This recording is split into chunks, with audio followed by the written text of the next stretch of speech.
हाँ, एक तरफ सेंट्रल एशिया के लिए एक बहुत बड़ी और बुरी खबर है और हालात ऐसे हो गए हैं इस देश के कि सोने चांदी तक देने पड़ रहे हैं। दुनिया के लिए एक बहुत बड़ी सबक। तो वहीं दूसरी तरफ करोड़ों करोड़ रुपए भारत से चीन भेजे गए, बड़ा खुलासा हो रहा है। पर इन सब के बावजूद $1 ट्रिलियन का झटका लग गया है चीन को। जानेंगे क्या है मामला, इसके अलावा बहुत कुछ। आइए जानते हैं इन खबरों को विस्तार। सेंट्रल एशिया का ये देश जिसे कहा जाता है किर्गिस्तान, ये भी फंस गया। ये बुरी तरीके से फंस गया चीन के चंगुल में और फंसने के बाद हालात ऐसे हो गए हैं कि अब इसे अपने सोने चांदी सब कुछ को देना पड़ रहा है। कोई भी उपाय नहीं बच रहा है। कुछ लोग हैं जो यहाँ पे ये कह रहे हैं कि ऐसा करते हैं, हम बहुत सारे हमारे पास खनिज है, हम उन खनिज को बेच देंगे और खनिज को बेचकर चीन का पैसा चुका देंगे। लेकिन वो भी हल होता हुआ नहीं दिख रहा है। आखिर कितना कर्जा ले लिया है इसने, तो आपको बता दें किर्गिस्तान ने कर्जा लिया है $5.1 बिलियन का, जिसमें से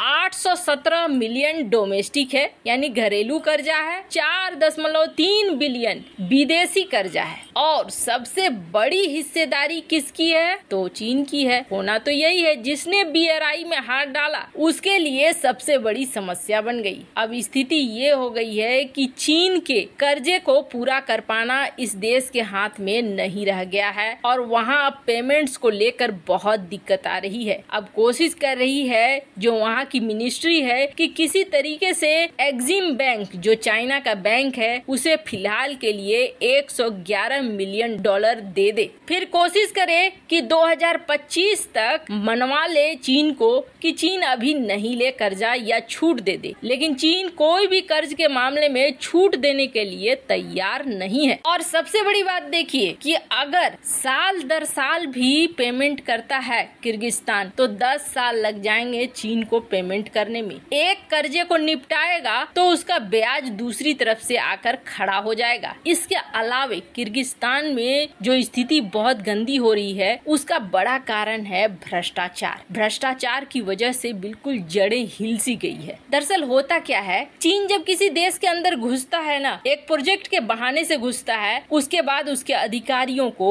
उसके मंत्रियों को घर पैसे पहुंचने लगते हैं। और होता यह है कि भ्रष्टाचार में उसके मिनिस्टर, उसके अधिकारी इतना लिप्त हो जाते हैं कि क्या गलत हो रहा है, क्या सही हो रहा है, उन्हें कुछ भी पता नहीं होता है। बस वो हर डील पर साइन करते चले जाते हैं, अप्रूवल देते चले जाते हैं और बाद में जब निकल कर आता है कि इतना बड़ा लॉस हो गया है। अब कितना कैसे लॉस हुआ है वो भी आप देखिए। चीन जब किर्गिस्तान के अंदर घुसा तो किर्गिस्तान के साथ व्यापार करना शुरू किया 2013 से 2021 तक। 2013 से पहले चीन और किर्गिस्तान के बीच जो व्यापार होता था वो नॉर्मल होता था और वहाँ पर घाटा नहीं होता था किर्गिस्तान को, क्योंकि किर्गिस्तान उतना ही बेचता था जितना चीन उसे बेचता था। लेकिन 2013 के बाद गणित बदल गया। चीन ने जहाँ $7.5 बिलियन की चीजें बेची किर्गिस्तान को, तो वहीं किर्गिस्तान ने कितना बेचा, मात्र $80 मिलियन।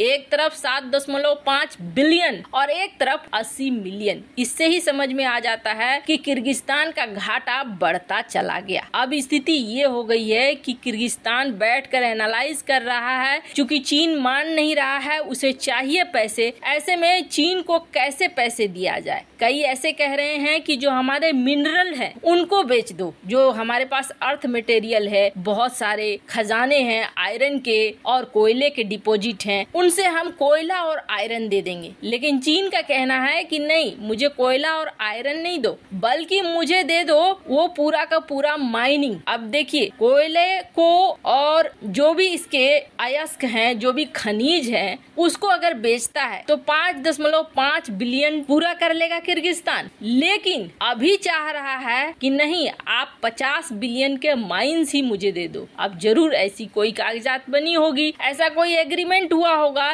कि अब किर्गिस्तान को ये माइंस देने पड़ रहे हैं। ऐसा नहीं है कि सिर्फ चीन को लाभ ही लाभ हो रहा है। हालांकि चीन ने ऐसी जुगाड़ हर जगह लगाई है। अभी जो भारत में चल रहा है, ईडी लगातार छापा पे छापा मारे जा रही है चीनी कंपनियों पर, उसके बाद जो रिजल्ट आ रहे हैं ना, वो होश उड़ाने वाले आ रहे हैं। जैसे कि वीवो ने क्या किया, जो उनकी सालाना इनकम करीब हुई 1,25,185 करोड़ का, और इन्होंने क्या किया 62,476 करोड़ यानी लगभग आधा भेज दिया चाइना। अब यहाँ बच गया आधे पर इन्होंने कह दिया कि हमारा तो भैया बहुत लॉस हो गया, हम बहुत हानि में चल रहे हैं, देखो हमारे पास कितना बचा है, बहुत कम बचा है। वैसा ही कुछ हुआवे भी किया है। अब हुआवे को लेकर भी चिट्ठी पत्री खुल रही है। इनकम टैक्स डिपार्टमेंट कह रही है कि हुआवे ने भी 730 करोड़ रुपए भेज दिए चाइना, और हम लोगों के यहाँ दिखा दिया कि हमें तो बहुत ज्यादा नुकसान हुआ है। अब ये पोल पट्टी चीन की भी खुल रही है। 730 करोड़ चाइना भेज दिया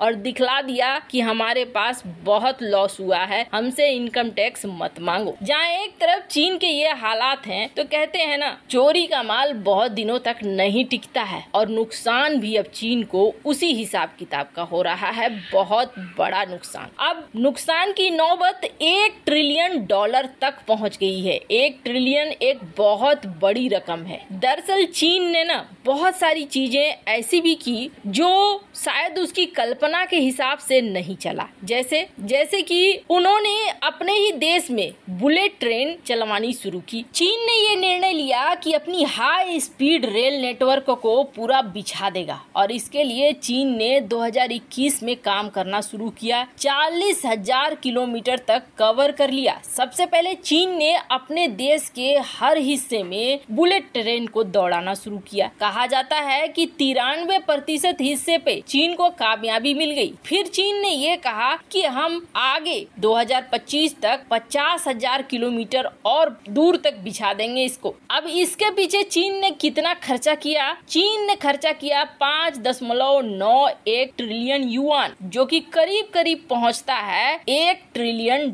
के। इतना खर्च कर दिया चीन ने। अपनी जीडीपी का 5% लगाया चीन ने यहाँ पर। लेकिन यहाँ पर चीन ने भी कर्जा लिया। चीन ने कर्जा किससे लिया? चीन ने अपने घरेलू मार्केट से कर्जा लिया, और घरेलू मार्केट से कर्जा लेने के बाद इन ट्रेन की जालों को बिछाया। वैसे आपको बता दें, इसमें से कई ट्रेन की जाल सीमा तक पहुंचाने की भी कोशिश की। लेकिन प्रॉब्लम क्या हो गई है? प्रॉब्लम ये हो गई है कि इतना ज्यादा जाल तो बिछा दिया, लेकिन वो पैसे रिकवर नहीं हो रहे हैं। अब जो घरेलू मार्केट से $1 ट्रिलियन का कर्ज उठाया था, ये कर्ज लगभग डूब रहा है, और इस कर्ज के डूबने के बाद बिजनेसमैन बहुत ज्यादा परेशान हो रहे हैं। जैसा कि हमने आपको बताया, आजकल तरबूज के बदले में फ्लैट देने की नौबत आ गई है। उन सब के पीछे कहीं न कहीं ये वजह भी है। और सबसे बड़ी बात ये है कि इस वक्त लॉकडाउन पे लॉकडाउन लग रहा है, पैसेंजर्स आ ही नहीं रहे हैं, तो टिकट और मुनाफा क्या खाक होगा। ऐसा लगता है जैसे प्रकृति भी अब टूट कर पड़ी हुई है चीन के पीछे। वैसे इस मामले में आपकी क्या राय है? कमेंट कर जरूर बताएं। जल्द मिलते हैं अगले वीडियो में नई खबर के साथ।